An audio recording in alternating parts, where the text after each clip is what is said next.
అశ్వ సంవత్సరంలో కైలాస యాత్ర Shri Gayatri tours and travels 8977349696. Rajani గారి గురించి విన్నాను కానీ ఇప్పుడు చూస్తుంటే మేడం నిజంగా ఇంత తెలివిపర్రాలు అనిపిస్తుంది మేడం నాకు. అవునా సార్, నేను చాలా తెలివి తక్కువ డెసిషన్ తీసుకున్నాను. నేను బాధపడతాను, నన్ను తెలియగలదని మీరు అనుకుంటారు.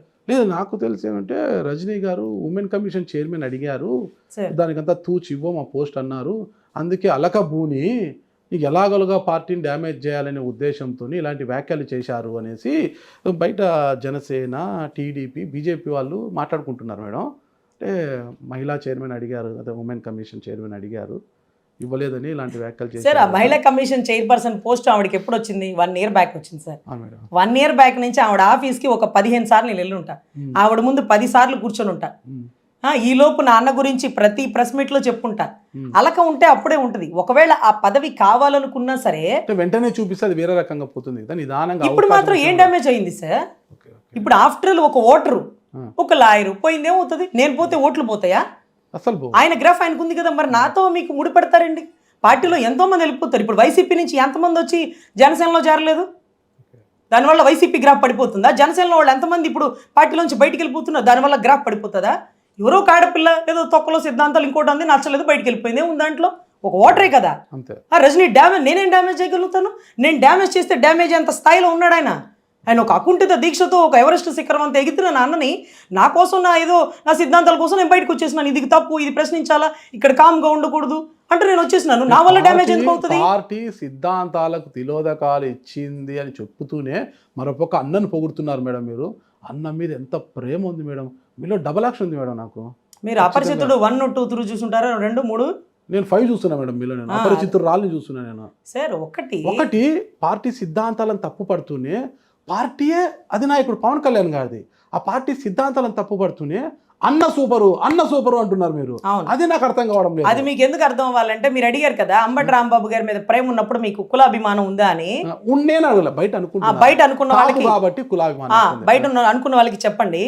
అంబటి రాంబాబుని అరెస్ట్ చేస్తే లాయర్ రజనీ వచ్చి ఉండేది కాదు, జైల్లో వేస్తే లాయర్ రజనీ స్పందించి ఉండేది కాదు. ఈ తర్వాత ఎంతో మంది వేసినారు లోపల బయట, మనకేం ఇబ్బంది లేదు. కానీ ఇంటికి వెళ్ళడం, వాళ్ళ వీరోచిత కార్యక్రమాలను చూపించడం కోసం ఒక 1000 మంది పోవడం, ఇంటికి నిప్పు పెట్టడం, ఇది విధ్వంసం. అవతలోడు చేసిన దానికి మనం చేసిన దానికి తేడా ఉంటుంది, ఇది తప్పు అని మనం ఖండించాం. సరే, ఇక కులాభిమానం అంటారా? అక్కడ కులం లేదు. అతనేమి మా పార్టీ ఓడు కాదు, లేకపోతే మా పార్టీకి మంచి చేసినోడు కాదు, మా అన్నని లేకపోతే అన్న కుటుంబంలో ఆడబిడ్డలు అన్నప్పుడు తప్పు అలా ఖండించకూడదు అని అతను ఎప్పుడు ఖండించలా. అతని మీద మాకెందుకు ఉంటుంది అభిమానం? అది తీసేయండి. ఇకపోతే కులాభిమానం ఉండదా అంటే ఉంటుంది. ఎంత ఉంటుందంటే, మా అత్తగారు వైసీపీ ఎంపీటీసీ, ఇప్పుడు కాదు, నేను పార్టీలో చేరే సంవత్సరం ముందు మేము దగ్గరుండి జడ్పీటీసీ, ఎంపీటీసీ, మా పెద్దమ్మ జడ్పీటీసీ, మా అత్త ఎంపీటీసీ. ఏ party? YCP. YCP MPTC.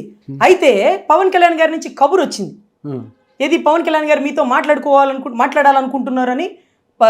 Nagababu అన్న దగ్గర నుంచి, ఎంపీ ఉదయ్ అన్న దగ్గర నుంచి ఫోన్ వచ్చింది. అప్పుడు నేను చెప్పినా, మనం వైసీపీలో ఉన్నాం కదా, ఎందుకు ఇప్పుడు ఆ పార్టీలోకి వాళ్ళు పిలిస్తే ఒక వెళ్ళి ఫోటో దిగి వచ్చేద్దాం, అంతకు మించి వద్దు అనుకున్నాం.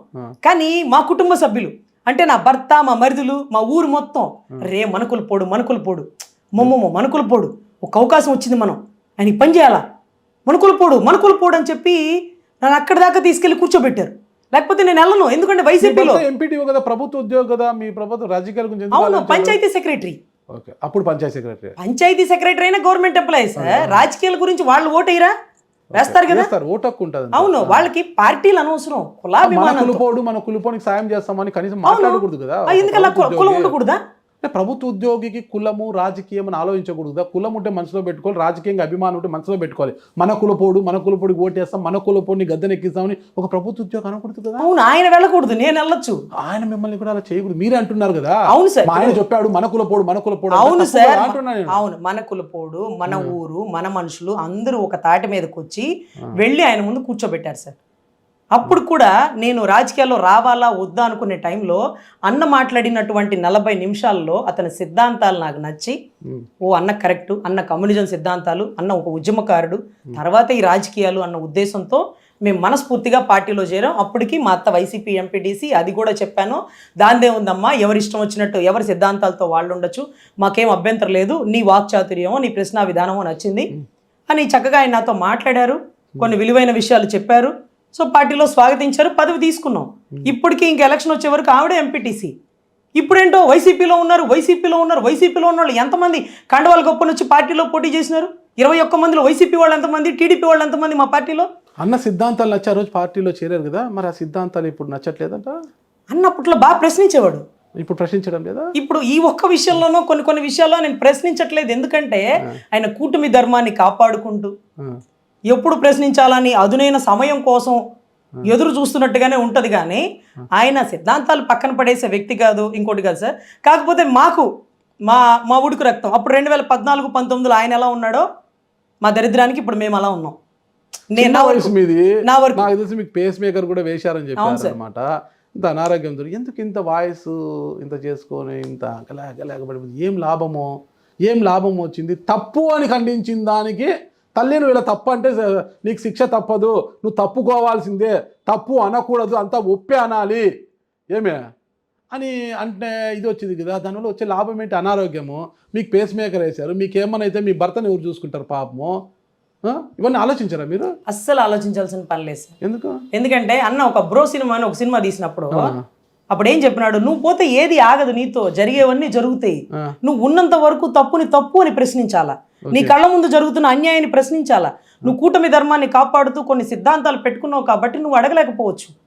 నా స్థాయి చాలా చిన్నది. అన్న ఆ రోజు బ్రో సినిమాలో అలా చెప్పిన అన్న, ఇన్ని సిద్ధాంతాలు పాటిస్తున్న అన్న, చెల్లి ఈరోజు మౌనంగా ఉంది, చెల్లిని పార్టీ నుంచి ఇచ్చేశారని, అమ్మ 2 రోజులు సైలెంట్ ఉండు తల్లి, ఇవన్నీ సర్దుకున్నాక మళ్ళీ వచ్చి మాట్లాడుతున్నావు, మళ్ళీ నా దగ్గర రా తల్లి, పుట్టింటికి నువ్వు తిరిగి వస్తావు తల్లి అని మీ అన్న మీకేమైనా ఫోన్ చేశాడా? అన్న పిఏ కానీ అన్న కానీ ఫోన్ చేశారా? సార్ నాకు రాజీనామా ఇంతవరకు అడగలేదంటే బహుశా వాళ్ళ ఉద్దేశం అదే కావచ్చు. వాళ్ళు పిలిచినా పిలవకపోయినా వాకిట్లో నుంచున్నా ఆ ముందున్నది మా అన్నని మాకు తెలుసు సార్. అంతే అంతే. ఎక్కడున్నా అన్న బాగుండాలి అంతే. బయట మళ్ళీ వైసీపీతో ప్యాకేజ్ తీసుకున్నారు రజనీ గారని, ఈ టీడీపీ వాళ్ళతో సోషల్ మీడియాలో మొత్తం కూడా ట్రోల్ చేసేస్తున్నారు మిమ్మల్ని. ఎంత ఇచ్చారేంటి ప్యాకేజు? సార్ ప్యాకేజ్ ఇచ్చే వాళ్ళు అయితే 3 ఏళ్ళు వాళ్ళ ప్రభుత్వం ఉన్నప్పుడు వైసీపీలోనే మా అత్త ఎంపీటీసీగా ఉన్నప్పుడు అప్పుడే పిలిచి ఏ ఎమ్మెల్సీ టికెట్టో ఏ నామినేటెడ్ పోస్టో ఇచ్చుండేవాళ్ళు. అప్పుడు నాకు రాజకీయాలు అంటే ఇష్టం లేదన్న. అమరావతి ఉద్యమంలో ఉన్నప్పుడు మంచి ఒక నాయకురాలాగా ఎదగచ్చు అంటూ టీడీపీ కండువా కప్పుకోమని ఎంతో మంది అక్కడ ఉన్న వాళ్ళు అమరావతి రాజధాని రైతులు ఈ రోజుకి ఎవిడెంటరీ వాళ్లే ఉన్నారు. అప్పటికీ కప్పుకోలే. తెలంగాణ కేసు చేస్తున్నప్పుడు కేసీఆర్ గారి గవర్నమెంట్ నుంచి మా గవర్నమెంట్కి ఎదురుగా వెళ్ళొద్దమ్మా, ఆధార్ కార్డు మార్చుకుంటే నీకు మంచి నామినేటెడ్ పోస్టు ఎమ్మెల్సీలో ఇస్తాం, గమ్మునుండు, నీ వల్ల ప్రభుత్వం చెడ్డ పేరు వస్తుంది, నువ్వు సజ్జనార్ అంటూ కేసీఆర్ గవర్నమెంట్ అంటూ ఈ కోర్టు గేట్లుగా గడ నుంచుంటున్నావు అంటూ వాళ్ళు అడిగారు. ఫైనాన్స్ మినిస్టర్ చిదంబరం గారు మీకు తెలిసి ఉంటుంది ఢిల్లీలో, ఆయన మాలాగే అడ్వకేట్ వేసుకొని గౌన్ వేసుకొని వచ్చేస్తుంటారు కోర్టులకి రెగ్యులర్గా. తెలంగాణ కేసు గురించి నేను మాట్లాడుతున్నప్పుడు వాయిస్ చూసి ఎవరు ఇంట్రెస్టెడ్ ఇన్ పాలిటిక్స్ అని అడిగారు. ఐఎమ్ నాట్ ఇంట్రెస్టెడ్ సార్ అని చెప్పా. కానీ ఈరోజు మా అత్త గవర్నమెంట్లో ఉన్న 3 సంవత్సరాలు ప్రభుత్వం ఉన్న వాళ్ళు కావాలని అడిగినా వద్దొద్దు రాజకీయాలు ఇంట్రెస్ట్ లేదని. కానీ ఒక్క మాట నా అన్న కబురు చేస్తే, కాకితో కబురు చేస్తే పరిగెట్టుకుంటా వచ్చి వాకిట్లో వాళ్ళు ఏది ఇస్తే అది చాలు, నీకు పని చేయాలి, నీలాంటోడికి నిలబడాలి అన్నప్పుడు మీరు నమ్మండి అక్కడ కులాభిమానం ఉంటుంది, ఖచ్చితంగా ఉంటుంది, లేకుండా ఉండదు. ఇప్పుడు కాపులు పెద్దన్న పాత్ర పోషించారు ఇచ్చారు కాబట్టే గవర్నమెంట్ ఫామ్ అయింది. కులాభిమానం లేదా అంటే కూటమి అధికారంలోకి రావడానికి కాపులే ముఖ్యమంటారా? సరే ఇప్పుడు కాపులు అక్కర్లేదు అనుకోండి, కూటమి అధికారం. నేను అడిగిన దానికి స్ట్రైట్ చెప్పండి, కూటమి అధికారంలోకి రావడానికి కాపులే కారణం అంటారా? కాపులు ప్రధాన పాత్ర పోషించారు. ప్రధాన కారణంలో ఒక కారణం వాళ్ళు కూడా. ఓకే, ప్రధాన కారణంలో వాళ్ళు మెయిన్ ఇంపార్టెన్స్. ఓకే, మరి ఇప్పుడు ఏమంటారు, మళ్ళీ కూటమి తమ ధర్మాన్ని పాటించడం లేదంటారా? కూటమి రాష్ట్ర అభివృద్ధి, అమరావతి అభివృద్ధి చేస్తుంది సార్. ఆయన కూటమిలో ఉన్నప్పుడు కొన్ని ప్రశ్నించవచ్చు, కొన్ని ప్రశ్నించకూడదు, కొన్ని ఆయన కళ్ళ ముందు తప్పని జరిపినప్పుడు, తప్పని తెలిసినప్పుడు ఆయన సమర్థించడు, అలాని విమర్శించడు. ఒక తటస్థ పరిస్థితిలో ఉన్నారు. అలా చాలా ఈక్వేషన్స్ అన్నకి నచ్చనివి కళ్ళ ముందు జరుగుతున్నా దాన్ని సమర్థించడు, విమర్శించడు. ఇది మాత్రం ఇట్లాంటి ఎప్పుడైనా జరిగినప్పుడు నేను సమర్థించను, విమర్శించను, మీరు సైలెంట్గా మీరు విమర్శించండి, మీరు ఇది చేయండి అని అన్న నుంచి ఏమైనా మీకు డైరెక్షన్ ఉంటుందా? ఎప్పుడు డైరెక్షన్ ఉండదు సార్. ఆయన కూటమి ధర్మాన్ని కాపాడండి, లేకపోతే బయటికి పంపించేస్తామనే స్ట్రిక్ట్గా ఉంటారు సార్. ప్రతి స్ట్రిక్ట్ వార్నింగ్లు ఇచ్చినా కూడా ఆ వార్నింగ్ను కూడా ఖాతరు చేయకుండా మీరు అంబటి రాంబాబు గారికి మద్దతు పలికారు. అంబటి రాంబాబు అనే పర్సన్ ఎందుకు తీసుకొస్తున్నారు? అక్కడ చట్ట విరుద్ధం అనేది మీ కంటికి కనపట్లేదా? ఇల్లు నిప్పు పెడతారా? తప్పు కదా. అక్కడ అంబటి రాంబాబు జోగి రమేష్ ఇంటి పైన అవును పెట్రోల్ నేను బాంబులు జోగి వేశారు. రమేష్ ని ఖండించినాను. ఆయన మా ఊర్లో లేదు కదా, నేను పొలవమని వాళ్ళ ఇళ్ళకి పోవడానికి ఇక్కడ వాళ్ళ ఇంటికి పోయానా, ఆయన పలకరించానా? తప్పు ఎక్కడ జరిగినా తప్పే కదా. అవును నేను ఖండించాను కదా సార్. మీకు అక్కడ కందుకూరు ఘటన జరిగింది కదా, కాపులందరూ వెళ్ళారు, మా పార్టీలో రాయపాటి అరుణ్ గారు కూడా వెళ్ళారు, కానీ నేను అక్కడికి పోలా.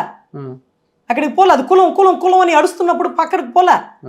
కానీ అక్కడ ఏదైతే చట్ట విరుద్ధంగా 15 రోజులు కూడా సీన్ ఆఫ్ అఫెన్స్ లో చెప్పులు కలెక్ట్ అయిపోతే అప్పుడు గట్టిగా ప్రశ్నించారు. కానీ వాళ్ళని విజయవాడ అంటే గుంటూరు మా పక్కనే ఉదయ్ హాస్పిటల్ అడ్మిట్ చేశారు. 15 రోజులు ఇక్కడే ఉన్నారు. కాపు నాయకులు పెద్ద పెద్ద జేఏసీలు వచ్చి కలిశారు. నేను పోలా. నేను తప్పుని తప్పు అంట, పూసుకోను రాసుకోను. అంబటి రాంబాబు అయితే నాకెందుకు, కందుకూరు అయితే నాకెందుకు, జోగి రమేష్ అయితే నాకెందుకు? రేపు మిమ్మల్ని గొడవ జరిగి మిమ్మల్ని కొట్టి మీ ఇంటి మీద దాడి చేసినా మిమ్మల్ని ప్రశ్నిస్తాను, లేకపోతే అవతలోడు తప్పుని ప్రశ్నిస్తా. దానికి నాగరాజే కులం నాకెందుకు? కాదు మేడం, పార్టీలో చేరడానికి కులాభిమానంతో చేరా. అంబటి రాంబాబుని ప్రశ్నించడానికి కేవలం చట్ట విరుద్ధంగా ప్రవర్తించారు కాబట్టే ప్రశ్నించా. నా కులం అని కాదు, చట్ట విరుద్ధం. మీరు అరెస్ట్ చేసి చేసిన దాంట్లో నేను తప్పు అనట్లేదు. ఒకటి చెప్తాను, ఇప్పుడు వ్యవస్థలో ఎలా ఉందంటే రాజకీయ పార్టీలు కానీ మా జర్నలిస్టులు అయినా ఉన్నది ఉన్నట్టుగా ప్రశ్నిస్తే వెంటనే ఆ ఛానల్కి ఒక పార్టీ ముద్ర వేసి ఆ ఛానల్ని బ్యాన్ చేస్తున్నారు. ఎంతసేపు ఉన్నా వాళ్ళకి బాజా బజీద్రీలు ఊదుతూ పల్లకీలు పెట్టి లేపుతూ జాకీలు పెట్టి లేపితే శబాష్ శబాష్ శబాష్ శబాష్ ఈ ఛానల్ మంది అంటారు అనమాట. కొంత డెప్త్గా పోయి చేసిన అవినీతి గురించి అక్రమాల గురించి చేసి వెలుగు తెచ్చాము, ఇంటర్వ్యూ ద్వారా వెలుగులోకి తెచ్చామంటే వెంటనే ఆ పార్టీ వీడికి ఇంకోసారి ఇంటర్వ్యూలు ఇవ్వద్దండి అని అల్టిమేటం జారీ చేస్తున్నారు. అలాంటి తప్పుని తప్పు అనలేము. జర్నలిస్టులు కూడా ఇప్పుడు ఏం అడగాల నాయకుల్ని అనే భయం వస్తుంది. అడిగితే వీళ్ళు నెక్స్ట్ మాకు ఇంటర్వ్యూలకు రారేమో, మా ఛానళ్ళకు రారేమో, మాతో మాట్లాడరేమో అనే భయం కూడా చాలా ఛానళ్ళలో అయిపోయిందన్నమాట. లాస్ట్ గవర్నమెంట్లో చూశారు, చాలా బ్యాన్ చేశారు. ఇప్పుడు వీళ్ళు వచ్చి చాలా ఛానళ్ళని బ్యాన్ చేస్తున్నారు. తప్పును తప్పు అనకూడదు ఇది వ్యవస్థలో, అయినా మీరు తప్పును తప్పు అంటున్నారు. కానీ మీకు అనిపించిందా ఏమన్నా, అరే ఈ వ్యవస్థలు ఏంది, ఒక తప్పును తప్పు అనడా కూడా తప్పేనా అని అనిపించిందా మీకు ఏమన్నా? సార్ జర్నలిజం, న్యాయవాది ఈ రెండే భారతదేశానికి స్వతంత్రం తెచ్చింది. మీ అందరికీ తెలుసు. పేపర్లు ప్రింటింగ్ కానీ, న్యాయవాది బారిస్టరు పూర్తి చేసిన వాళ్ళు కానీ, వీళ్ళు మాత్రమే స్వాతంత్రోద్యమంలో ప్రాణాలకు తెగించి పోరాడారు. అంటే మీలాంటి వాళ్ళు నాలాంటి వాళ్ళు తప్పుని ఉక్రోషంతో ఆపలేరు, ఆపుకోలేరు, ఓర్పుగా ఓపికగా ఉండలేరు. తప్పుని అడిగేస్తారు, కడిగేస్తారు. దానివల్ల మీ ఉద్యోగాలు పోతాయి, పార్టీలో నా పదవులు పోతాయి. అయినా కెమెరామెన్ గంగతో ఉద్యోగాలను పీకేస్తున్నారని సొంతంగా ఛానల్ పెట్టుకున్నారు. Exactly.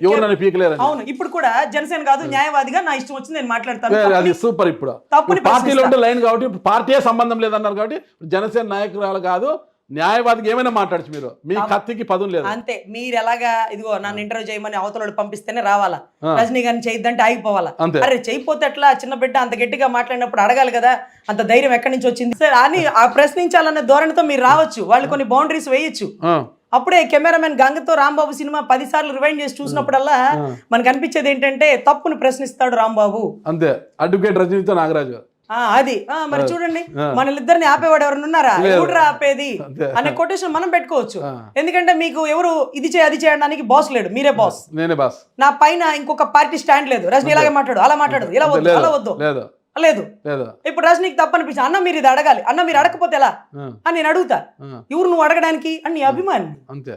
Cinema OG cinema Harihara వీరమలో 10 సార్లు చూసిన అభిమాని అనుకో, అయిపోయా. నువ్వు జనసేన అలా అడుగుతావు, కూటమిని కాపాడాలంటే ఆ కూటమిని కాపాడేది ముందు ప్రజలను కాపాడాలి, తర్వాత కూటమి వాళ్లే కాపాడతారు. కరెక్ట్ కదా? కరెక్ట్. ప్రజలు కాపాడితే ప్రజలే కూటమిని కాపాడతారు. సూపర్. పొద్దుగూకులు మనం కూటమిని కాపాడుకోవాలి, కూటమి తప్పుని సమర్థించుకోవాలంటే ప్రజల్లో ప్రశ్నించే ధోరణి ఉన్న పవన్ కళ్యాణ్ ఏంట్రా ఆగుతున్నాడు, ఎప్పుడురా ప్రశ్నిస్తాడు అంటూ కార్యకర్తలే ఎదురు చూస్తున్న పరిస్థితి. ప్రశ్నిస్తాడు, ప్రతి ఒక్కరికి ఒక సమయం వచ్చింది, సమయం కోసం ఎదురు చూస్తున్నాడు అనే మేమందరం నమ్ముతున్నాం. ఈ 20 నెలలు కానీ రాబోయే 2 సంవత్సరాలు కూడా, రాబోయే 3 సంవత్సరాలు కాదు 2 సంవత్సరాలు కూడా ఇది నమ్ముతాం. సో ఎలక్షన్కి ముందు ఎలా మాట్లాడతాడు, ఓర్పుగా ఉంటాడా, ఏమన్నా తప్పుని ప్రశ్నిస్తాడా, ఇక ఇవన్నీ ఉంటాయి సార్. అంటే ఈక్వేషన్స్ ఉంటాయి, మనం ఎలివేషన్ ఇచ్చుకుంటాం కదా. అసలు రాజమౌళి సినిమా అంటే ఎలా ఎలివేషన్స్ ఉంటాయి, అలా ఇలా వస్తాడు, అలా రాలేదనుకో బయటకు వచ్చి అభిమానులు బంట బూతులు తిరుగుతుంటారు తెలుసా ప్రొడ్యూసర్ డైరెక్టర్ని. ఏం తీసినవరా సినిమా మా హీరోతో చెడగొట్టేసారు నువ్వు. నిన్న మొన్న ఏదో సినిమా తిడతారు, ఎందుకు తిట్టారు? డైరెక్టర్ తిడతారు, ప్రొడ్యూసర్ తిడతారు, కోపం హీరోని. డైరెక్టర్ పాపం కదా మొత్తం. అదే సార్ పాపం వాళ్ళకేం తెలుసు, సాధారణ కార్యకర్తలకి సాధారణ అభిమానులకి ఏం తెలుసు. మా అన్న అలా ఉండాలి, మా అన్న ఎలా ఉండాలి అన్నప్పుడు మా అన్న కొంచెం ఓర్పుగా ఓపిక్గా ఉంటున్నాడు ఏంటి, ఓ మళ్ళీ మీ అన్న ఇంత ఓర్పుగా ఉండడానికి కారణం ఏంటి?